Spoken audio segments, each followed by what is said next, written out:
So I will start with our land acknowledgement. As usual, we acknowledge the Lenni Lenape as the original people of this land and their continuing relationship with their territory.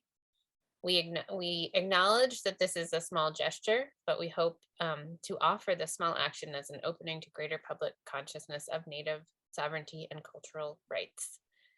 And I like to always restate Chief Tamanend's wish.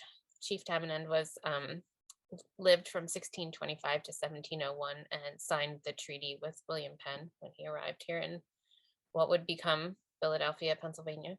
And he wished that there be harmony between the indigenous people of this land and the descendants of the immigrants to this land, as long as the rivers and creeks flow and the sun, moon, and stars shine.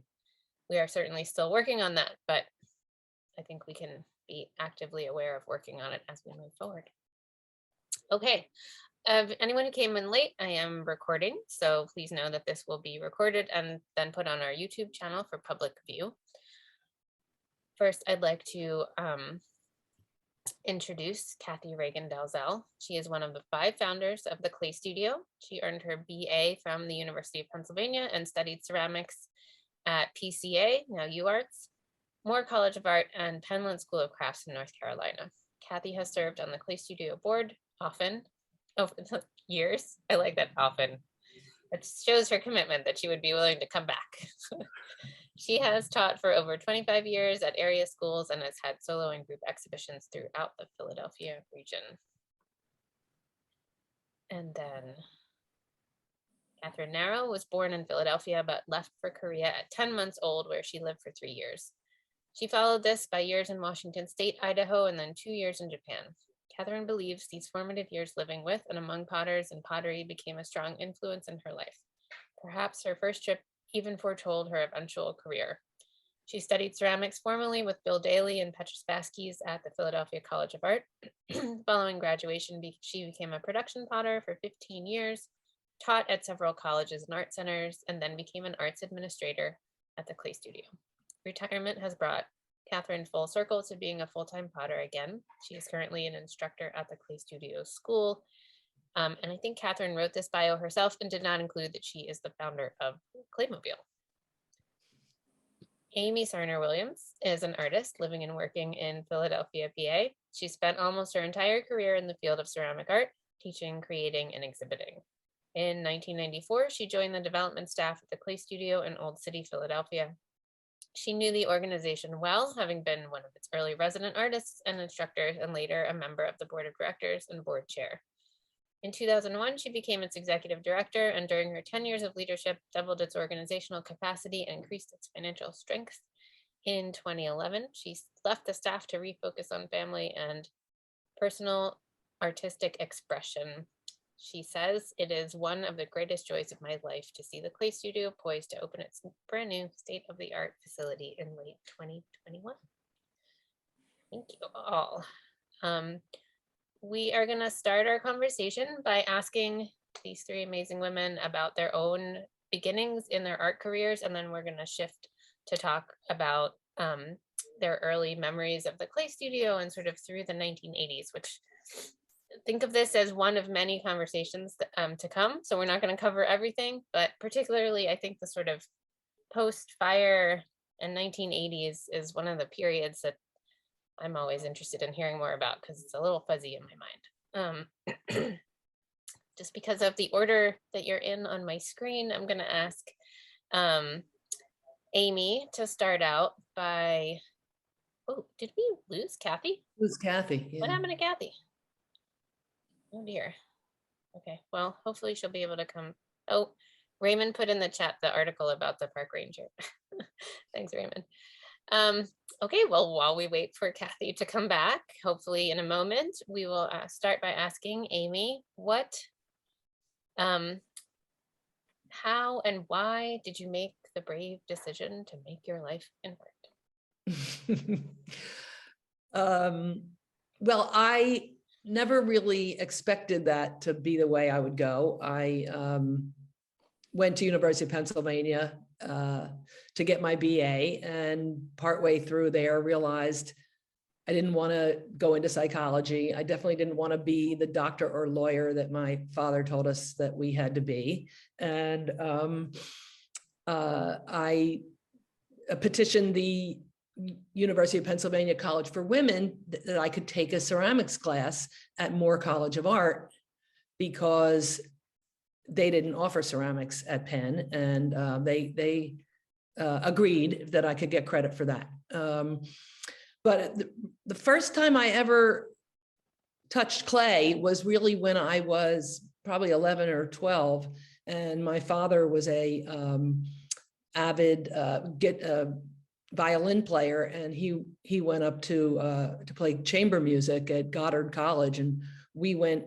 My sister and I went up with him, and I threw on the wheel, I remember. And so the rest of my life, I really always wanted to do that again. And then a friend of mine took classes at PCA when we were in high school. And so that's what I really wanted to try to do. And so after I did graduate from Penn, I started taking classes at Temple and at Tyler, and was thinking I would try to get my portfolio together to apply for graduate school.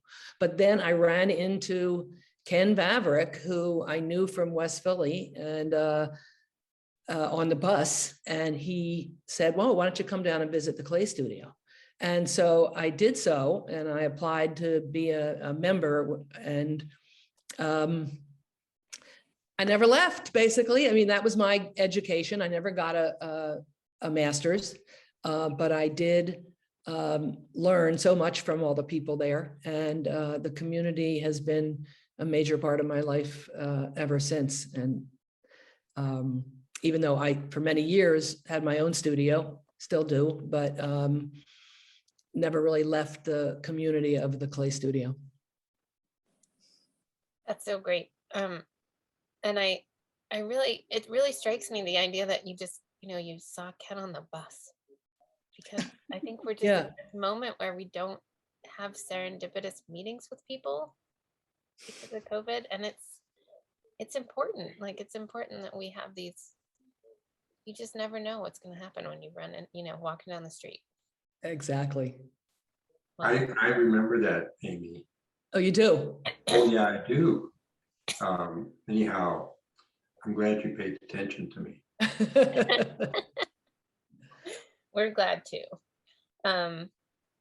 Yeah, and I think it's also just, there's so much in that story that's different than it is now. Like, you were at the College for Women at Penn, right? And I think you told me that you had to petition them to let you take that class. Anyway, there's a lot of serendipity in all the different aspects, but just the fact that you knew enough about having just touched clay that one time, or the first time, I should say, that you just needed to get back to it. I love that. Yeah, and the material itself was always just so wonderful. I just fell in love with clay and with the firing process. And we used to fire up at Tyler when I was taking classes up there. They had a salt kiln that was inside, and we would salt the kiln, and the students in the studio above the ceramic studio went crazy. And finally the kiln got rebuilt outside, thank goodness. But just that all of the aspects of it. They could smell it. Why were they going crazy? Because when you salt the kiln, the chlorine gas,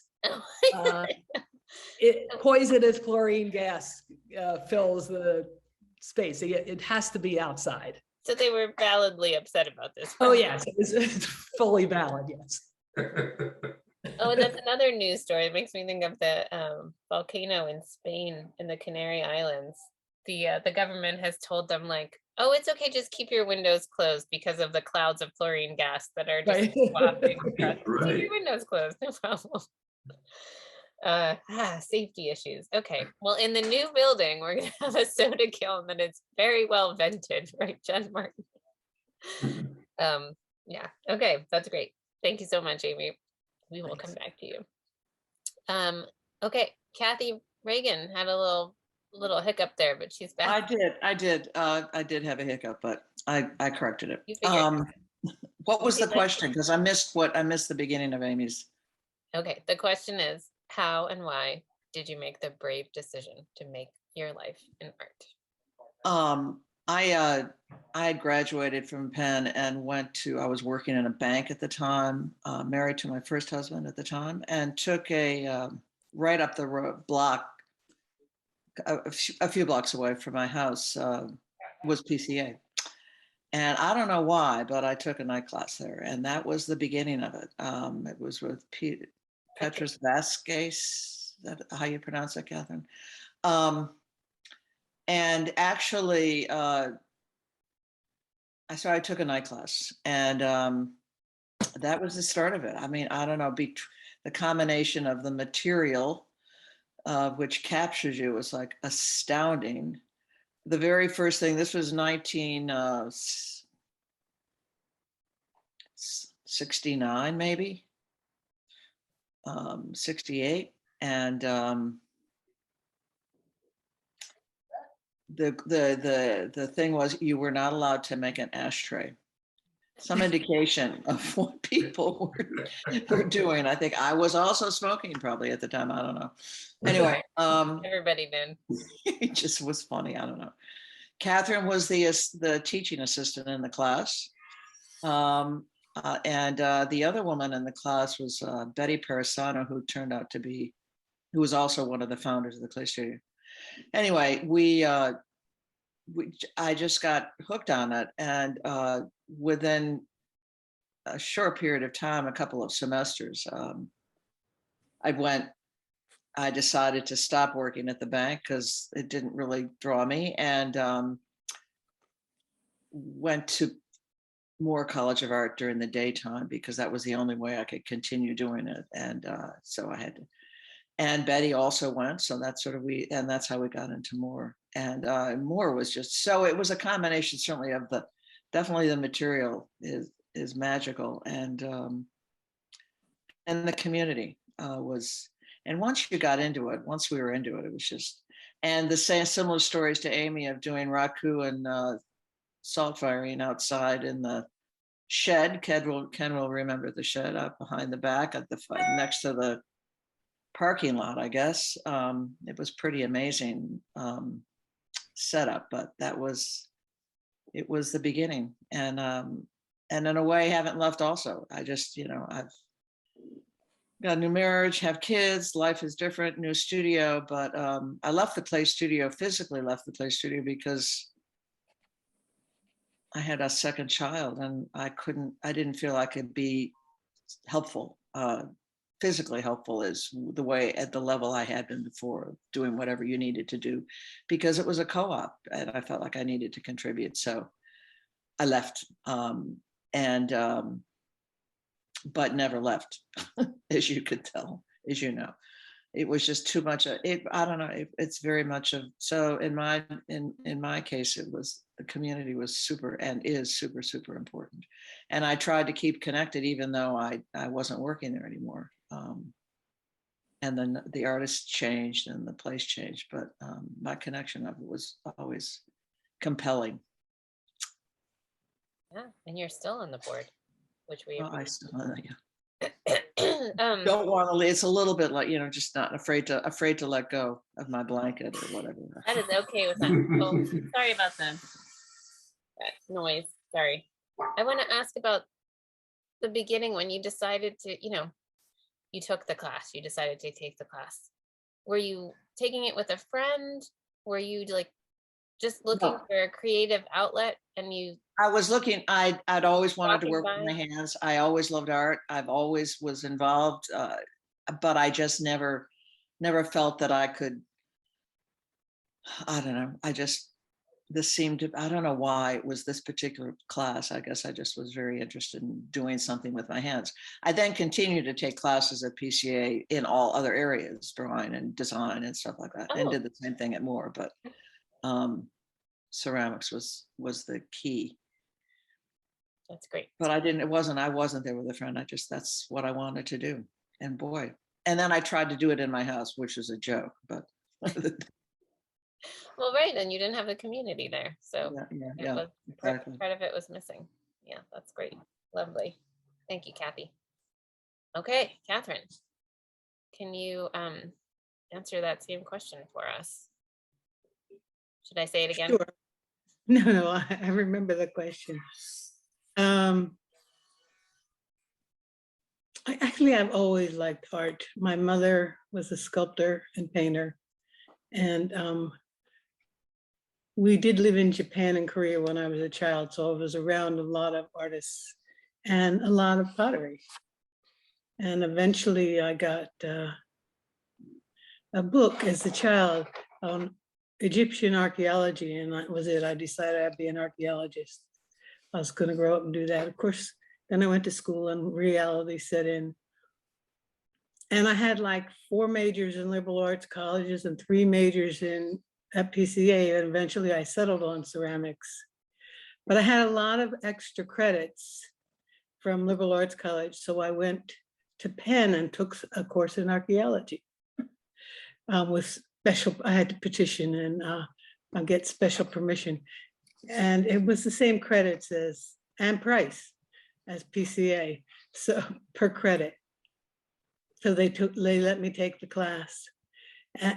And I've started falling in love with archaeology all over again. And then I discovered not only do you have to know about Egypt or whatever area you're studying, you have to be able to speak German.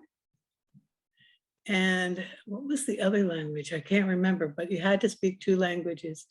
And I barely could do English, so I just decided to make pots for the rest of my life. So it was fun, but it was definitely not for me after all. And I made pots a lot of places. And I was teaching at Hartford College of Art. Then I moved to a farm that I found that belonged to a family friend, which I rented for $50 a month. It was great. And then I moved down to North Carolina and rented a place there. And then I decided, I'm really not a back to the country person. I got to go back to the city.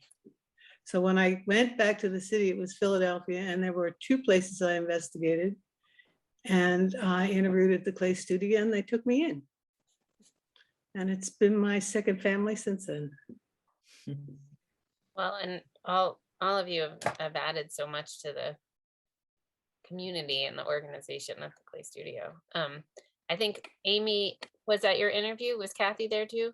Were you both part of the Kathryn's interview process? I remember Kathryn's interview vividly. I don't know if Amy was there or not.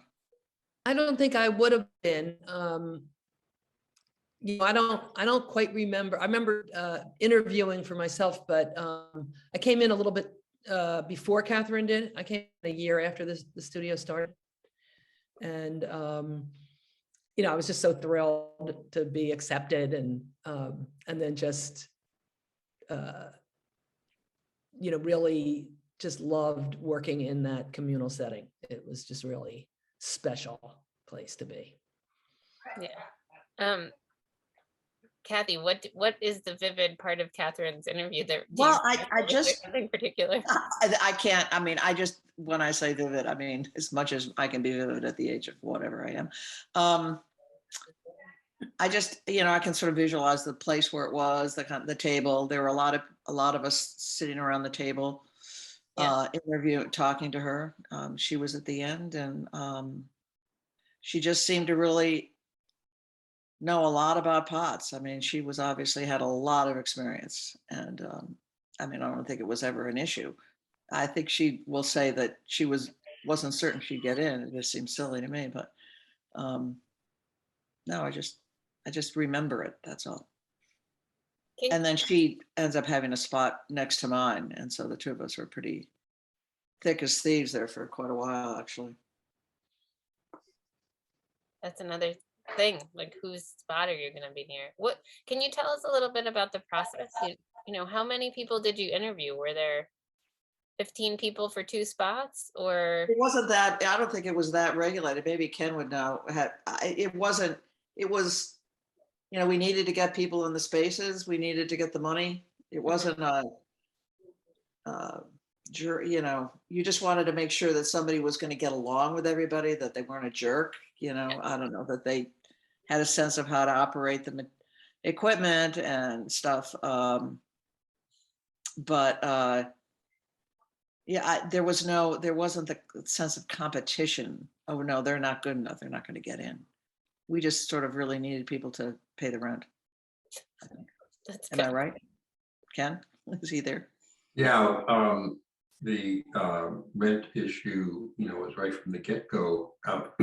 We started the Clay Studio because one of the first buildings the realtor took us to was that concrete building on Oriana Street. And we thought, this is like the perfect building, but it's way too big for us. And we put our heads together and said, well, we probably can get a bunch of people together in no time.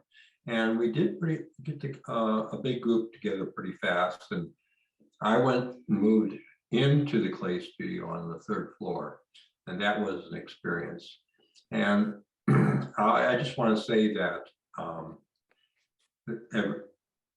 people are mentioning the business of being with the community. And that's something that I remember from the beginning of the Clay Studio. And every time I go to the Clay Studio and I interact with the residents, I have a pang in my heart, wishing I was like one of the resident artists at the Clay Studio. Anyhow, so I don't think I was there when Kathryn came in. I cannot remember that. No, you weren't. You had just left. Yes. Oh. Do you remember what year that was, Kathryn? I was there for about a year before we were moved to the place on 2nd Street. Oh, okay. So I want to talk about that in a minute, but first I'm going to share my screen. So I'm sorry about the noise with the roofer outside.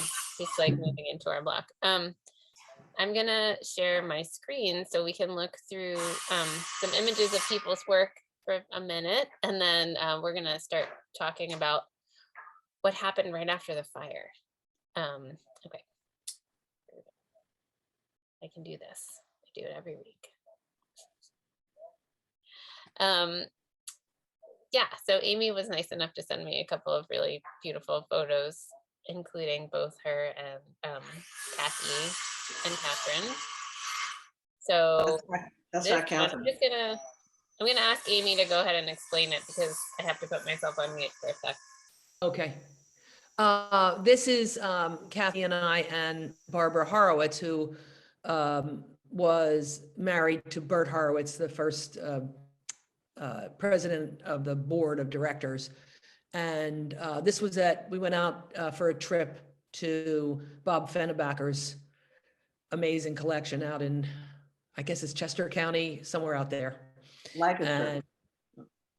Lancaster. Okay, gotcha. Sure. Okay. And yeah, so this is us in that moment. And we used to do that, take the collectors or the board members and people who were interested to various private collections, which people really loved to do.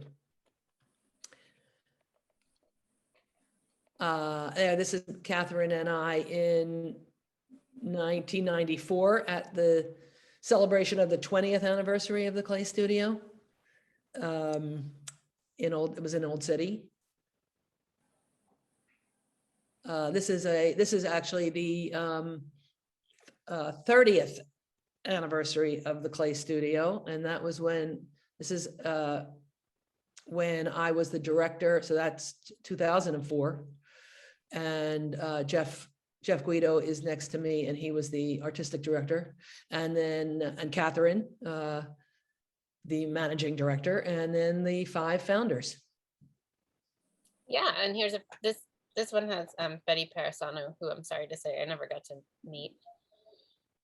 But yes, from right. Mm-hmm. Oh, that's right. My gosh, it is Betty. Yeah, and Jill, and Janice, and Ken. Mm-hmm. And that picture in the middle, or can everybody hear the drill outside? It's okay. Is it terrible? I'm sorry. Oh, it's not too terrible. It's not that. So this is a piece in the middle. I just wanted to point out it's by Nicholas Ariave Portela, who was a guest artist. There's actually a piece by him in our current auction that Helen donated. That's what that crinkly form in the center. Beautiful. So I just wanted to show a few images by each of you. This is Amy. Do you want to tell us a little bit about your raku process, maybe when you made this? This would be during the 80s. These are wheel thrown and carved, raku fired in a reduction atmosphere. And so I made a lot of these pieces. I was doing a lot of, I was doing Baltimore Craft Show, and I did Philly Craft Show and as well during that period of time. I really had to work hard to make sure I got that reduction quality in the, because this piece would be anywhere from green to red to purple. And so I figured out with my husband, who was a scientist, how to really get the best reduction. It depended a lot on the air pressure rising rather than falling. It was very bizarre. Wow. He was like, we have to, separate out the elements that are involved, and that was one that he actually figured out. That's fascinating. And where were you rakuing them? My grandmother's place that my mother owned, or we owned, out in York, Pennsylvania. So I would take a bunch of pots that were already, that were bisque and ready, and take them out there, and we'd spend the weekend and hope that the air pressure was good.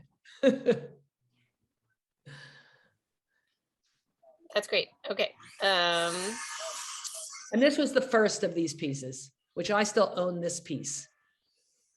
Well, and that's good to know, because it's similar to, and I'll skip this one for 1 second. It's similar to the piece that's in the auction. So each of these ladies also have works in our auction, which I'll talk about in a moment.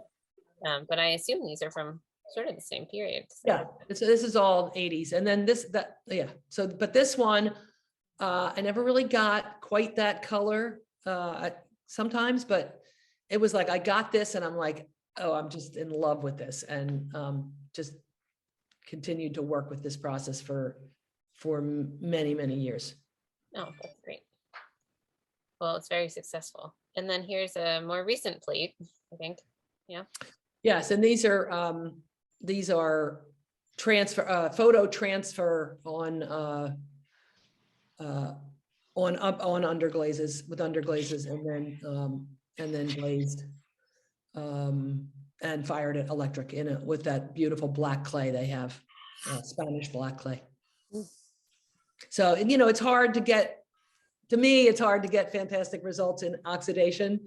I always love the surprise of raku, and the surprise that you would get in reduction firing, which was always a joy or a heartbreak. Yeah. But this is a bit more reliability to it, but still, whenever you fire anything, it never really is exactly what you thought it would be. Yeah, that's true. And that we can never be sure. All right, so I'll let everyone, maybe Raymond will put the link to the auction in the chat so people can go check that out. And then Kathryn, I have a couple of your works. This is in our auction. This is one of your nice, beautiful platters. This is very old. It doesn't make it not great. It's great. You can barely see, there's carving under there, fruit. And was playing around with glazes, and a copper glaze went turquoise and copper. Yeah. So I love it. That's what. Here's another one. Part of the sale. This is much more what I'm used to of your work. The relief fruit and leaves. Yeah. I did a lot of carved work, and then I got tired of carved. So I decided to see what would happen if I pushed it out from the inside. And this is one of the first pieces I did like that. What happened was, I didn't get the bleed that I would get in the carved pieces. So I thought of them as rather plain. And I didn't pursue it for very much longer. I don't, well, so then that means it's rare. And so people should definitely. That's true. There buy are it. only at the most 4 or 5. Do you think that this form, maybe without the relief, that has do you still feel influenced by your early years in Japan and Korea? Like, does that? Oh yes, that form is very Japanese. Yeah. And that's something that is important to you. Yeah. Well, it's something that I've always liked. So I kept pursuing it in different ways. Yeah, that's beautiful.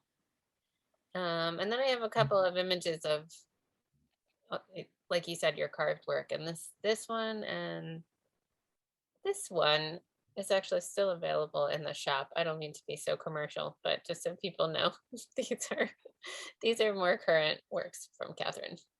Yeah, you want to talk? Yeah, a little these are carved, and it's a different glaze. It's a sort of chartreuse glaze, but where it carves very thin, it goes this turquoise color. Mhm. And I was at the point of trying to figure out how to get the turquoise to be a little more all over. Got it. And what is it about the fruit and peaches, and that's a theme for you? It's sort of embarrassing. I decided that when I worked for years, 15 years about, as a production potter, and the only thing I used for decoration were glazes, overlapping and things like that. And then I decided I wanted to draw on ceramics or carve or paint or whatever. So I started drawing, and I remembered something that one of the teachers said when I was in college. They said, why don't you draw or paint or whatever, things you know? And I love fruit. I eat a lot of it. So I decided to do that. And then I started doing some vegetables too. So I stayed in the fruit and vegetables category for a long time. But now I'm into flowers. So I have moved on. Well, I mean, there's nothing embarrassing about drawing what you love and what you're interested in. And they're classic. I mean, peaches are another kind of Asian motif. Korean and Asian art, yeah, especially. Yeah. So it's very it's ripe with meaning, I might even say. Sorry, couldn't help it. Oh dear. I love that. Thanks for the chuckle, Ken. Okay, and then Kathie. Again, these are things I pulled from the auction. I'm being completely. I'm sorry, I didn't get it together. No, don't apologize. To get some more. I told you that I would be happy to do it myself, and so Yeah, I just get to show people what's in the auction. Look at this. I had a lot of images of more contemporary work, but I don't know, didn't. I have one of those too. The day flew. The time just flew. Anyway, yeah. I was working in porcelain exclusively after working in at Moore with raku, which is I had done a lot of. When we moved to Oriana Street, I moved pretty much exclusively to porcelain, and this is a large platter. I had this thing about making large platters. I just, I thought, can I do this now? I just don't even think I could possibly do it. They're quite large, and I have several of them, but so, and I loved the process of the firing and the whole reduction atmosphere, and was always amazed when you got this incredible copper red that was pretty coppery. And I've always, it's interesting, you know, you always end up working sort of similarly. And sulfates are where I started. And I think that was through a workshop with Paula Winokur primarily is where I got that influence. That was a workshop at Moore that she had.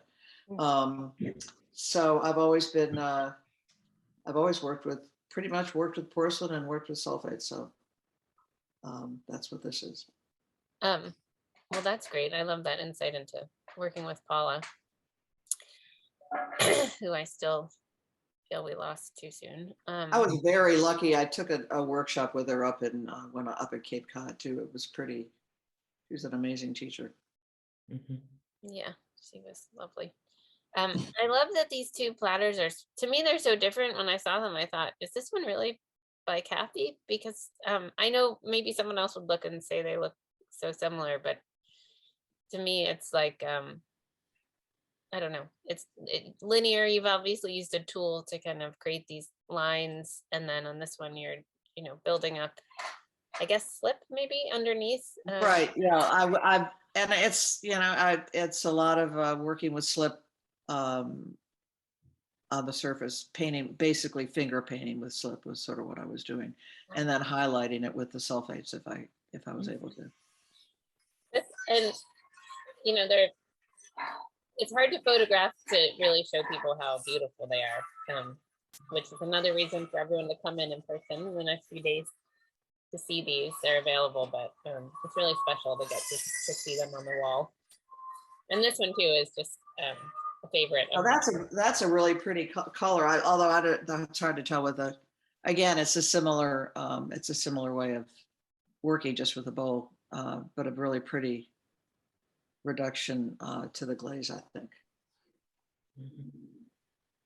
That's great. And then this is one that's more recent. I thought you might want a recent one. Yeah. Then I for you, you know, I worked for years. Well, when I was at the studio, and then when I left, I didn't have access to gas. And that was and continues to be at some level a problem for me. So I struggled with it for a while. Then we had a house up on Cape Cod, and I don't know, probably 15 years ago I started, or maybe a little bit more than that, I started a workshop with Claire Rogers at my house on the Cape, and we were doing alternative firings. And these are pieces that were done in, they were Sagar fired. And so we would go, I had people come up to the Cape.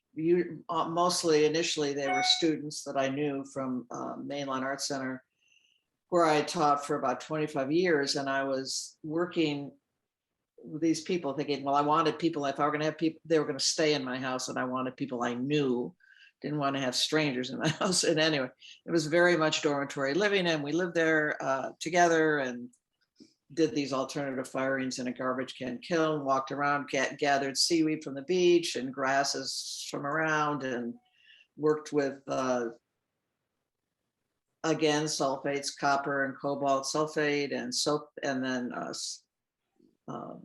soak the grasses and the sulfates, and then wrap them around the pieces. And it was just pretty amazing. Talk about, it was a wonderful experience there for like 12, I guess we did it for 11 or 12 years.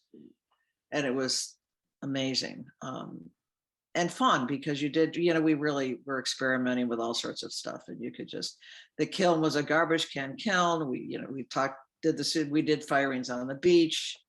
It was pretty wild then. And so it was sad when it had to end, but it did. Yeah. So that's from that. Good memory. So that sounds fun. I wish I could go. You would have liked it. It was fun. Well, thanks for sharing all that. So now I want to, with our last 15 minutes, talk a little bit about this period of time after the fire, which, you know, maybe not everyone knows this story, but that you the Clay Studio had about 18 members, you told me, and decided to move into a building on Arch Street. And just, I mean, it was just a few weeks after you moved in, right? That the fire happened? No, but it was 6 months. Oh, 6 months. Okay. See this, I don't know this whole timeline. So Well, I then mean, it there's- took a long time, I guess, it took a long time before we finished. I mean, there was a lot of work to do on the space to make it usable. So I guess, we had moved in, but we were not actually using it as a studio. It took a long time to. So had you finished like the renovations to start using it and then the fire happened? Yeah. So, and then there were a group of people who said, this is too hard. I'm sorry that there was a fire, but I'm going to go find a studio somewhere else. And what you all told me the other day was there were 6 people who worked with, well, I'll ask one of you to tell the story about, well, I think we know Bertram Horowitz helped get the insurance money that you needed. And then you all met with PCA, which is the Philadelphia Council on the Arts. So can someone say, like, who were those 6 people and what did PCA tell you and how did you move forward then? Like the next year after that fire happened, what was going on? Well, the fire itself, I'll never forget, it was in February and it was icy cold. And so when you stood across the street in Richard Roosevelt's gallery and looked at this building that was just a wreck, it was pretty amazing destruction, primarily for the fire mainly, but primarily from the water that the firemen used. But in any event, Bert Horowitz was an insurance adjuster, and he came in to help us do as insurance adjusters do. I learned to help, figure out whether we could get any money from our insurance. And it turned out we didn't have that much insurance. We didn't really know. I think we only got $6,000 insurance. I'm not sure if anybody has a different memory than I. That's the number I had in mind. And Bert took us under his wing and felt sorry for us because he realized that, we had a lot on our plate here and we didn't have any money. And so my wife's interested in art and he knew all these people who loved art. And before you knew it, he just threw himself into the whole project. And I'll have just a really quick story. When the building was 4 stories high and the stairway went from the ground floor all the way up to the top. So when you came in the front door, you could go look straight up 4 flights of stairs to the very, very top. And I remember being up there, everybody's covered with soot trying to clean up the mess. And Bert comes up and he's got this blue camel hair coat on that's, he'd just come back from Florida and he'd been away for 3 or 4 weeks. And he starts calling my name and he said, Kathie. I said, what? He said, you haven't called me. I said, what do you mean I haven't called you? Why would I have called you? He said, well, you haven't asked for any money. And I said, I didn't know I was supposed to ask for any money. What was I supposed to do? He said, well, all my other clients are calling saying, where's the money? It was really funny. So anyway, I didn't know what I was supposed to do anyway. So, and then for months after that, Kathryn Narrow and I sat at my kitchen table and struggled with how we were going to keep the place going. And I guess the point I want to make here, and I don't know, somebody else can, is that it was a pivotal time. I mean, we had $6,000. The Pennsylvania Council said, take the $6,000 and hire an executive director and get yourself a real live board of directors. Otherwise, just give the money away to another arts organization because, and we could have done one or the other. I mean, it was just, and we said, absolutely, we have to keep this place going. How are we going to keep the place going? And we spent hours and hours and hours trying to figure out, how to do this. And so it seems to me, every organization has moments. And this was, I think, a pivotal moment. It could have died or not. And since then, there have been other pivotal moments, but that was the initial one. And it could have died right on that spot. So I guess I really felt that was a significant time. Also, there were so many pivotal moments in the history of this organization. And one of the questions that came up throughout the years was, could the Clay Studio be a local art center that serves the community and also a major international and national organization that we were growing into as the years went by? And there were factions who would say, no, we have to focus on one or the other. You can't be everything. And I was always like, yes, we can be all of these things as long as we keep our eye on having excellence in everything that we do. So we had excellent instruction, excellent outreach to the community, as well as brought in the finest young artists from around the country and then from around the world, put on just exceptional exhibitions, and then keeping, and also having like really excellent leadership and excellent involvement from our board. And you look where it has taken us now, to this place where the Clay Studio is about to launch the most amazing art center in the field of ceramics, probably anywhere, certainly in any city anywhere in the world. So I'm so proud of being part of that. And I was also one of these 6 artists who said after the fire, we can't let this thing die. And that's what it has taken all the way along. Yeah, and I think that hasn't always been highlighted as a pivotal moment in the story, and it really is, because it just really struck me when we were talking the other day. I don't think I didn't understand how close the Clay Studio was to not existing anymore, and it is, we have achieved this because of all your hard work, status of being for the community. And yeah, Kathryn. I think one of the other things that happened was, we're into the 80s at this point, and the person who came along to be the executive director, Jimmy Clark, he was sort of a wild man, and there were a lot of negative things going on in his life, but he was also an amazing salesman, and he had wild ideas, and he managed to get them to go through. Ideas that we never even considered originally, about this new building and the arts building and all this stuff that we could do. And then in the 90s, he brought a lot of the international artists and involvement that way. But when we finally moved into the first building on 2nd Street after the fire, we were still doing things as a cooperative a lot, although we did have a very small board of outside people, and I was one of the artists on it. Mm-hmm. And they worked very hard. They spent a lot of time talking about their fiduciary responsibility. I sort of zoned out at that time, but it's important though. The board is responsible for that stuff. They have. I know, but it was the first time I heard that word, and I was like, okay, get over it, because we came from such a different place.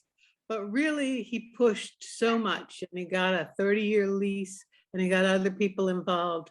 And we've grown from that with other people coming in to encourage and build and stuff like that. But Jimmy was one of those pivotal people. Oh, for also, sure. And in terms of pivotal moments, he was a pivotal person. Yeah, I really do believe that the Eastern European show was what made the Clay Studio. It's what made it have an international reputation, and that has served us well, and we can keep capitalizing on it. But let's go back for a second. Who can you name the 6 people besides the 3 of you? Who are the other 3 women who remained as Janice Marandino was one. Yeah. Right.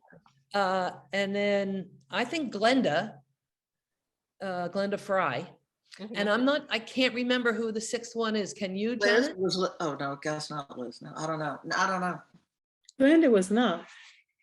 Well, Glenda was involved. I don't know, she didn't then go into that new building, but Yeah. I think she was still there. Janice, do you remember? I'm not sure. I'm Okay. not sure who the other person was. All right, well, this You is said it was Judy Axelrod the other day. I went in too, I think. Yeah, who was yeah. that? Well, Judy, it could have been yeah. Judy Axelrod and I became members the exact same time. Wait, who's talking? Oh, that's right, Liz. I need to, Oh, Liz Yeah. Daly is talking. Okay. yeah, sorry, I'm in my basement, so it's not very pretty. Oh, that's okay. Judy Axelrod and I joined in like 78, no, 80. I mean, when we went in, we were during the fire, I was there. And then I think Judy and I came into the new building. That's right. Okay, so then you were certainly one of the Yeah. six, then. Right, Yeah, okay. right. sorry. Yeah. I have to That's fine. I just couldn't, I heard a voice, but I couldn't tell where it was I'm coming from. sorry. It's so ugly down here. It scares fine. contractors. Turn it off. It's It's like, okay. I'm working, so I'm going to unvideo myself again, but I'm listening. Okay. So yeah, I mean, I think that this is an important just thing that we can dig into. Another question I had about around that same time in 1983 was the ceramic artist, a big exhibition. There's a catalog. Helen Drett wrote a. Was there a curator? American clay artists. American clay artists. Was there a curator for the clay studio, or did someone reach out to Helen? Can you talk about how that came about? Because that was an important show. There were three of them, actually. There was one in 83, one in 86, and one in 89. Yeah, So but the- how did that first one? 'cause That was first pretty soon one after was the with fire. Helen's gallery, which had I think just moved to Old City, and then there was I think there were another Rosenfeld? Rosenfeld. I'm not sure if it was Rosenfeld. He was in the second one because he lent us his gallery. Okay, right. The second one we did in people's galleries. The That's first the one one was There at the wasn't- museum. Thinking But- about the first one, we basically did for ourselves pretty much. Well, was And, it you three who thought it up? Like, whose idea was it? No. It was Ann Bora and Georgia Ann Beazer. Bora and Ann Wallman, I think, Ann Wallman. may have been Yeah. instrumental in one. Both Ann Bora and Ann Wallman were both instrumental in that. Got it. In Georgia. See, we're just having like an archived interview in front of people right now. Sorry, but this is what I'm interested in. So those were early board members, Yeah. Got it. collectors, people who supported the studio, and so they were very much involved in these exhibitions, which brought work from the most renowned American artists. Yeah. That was another thing that really did put the clay studio on the map on a national level anyway. Right. Yeah, it really did. Mhm. Well, unfortunately we're getting to the end of our hour here. But I'm gonna say, as I mentioned in the beginning, this is one of many conversations that's gonna happen. I want to let everyone know, if I haven't already told you this exciting news. Michelle Miller Fisher, who is a curator up at the MFA Boston, has chosen the clay studio to focus on for her PhD dissertation. And she's really interested in 1970s arts organizations outside of the university setting that were largely run by women. Jen, I know you're always going to be an important part of the story, but so you all might get interviewed by Michelle. She is a lovely human, and this is the basis of the 50th anniversary work that we are starting, that is going to happen.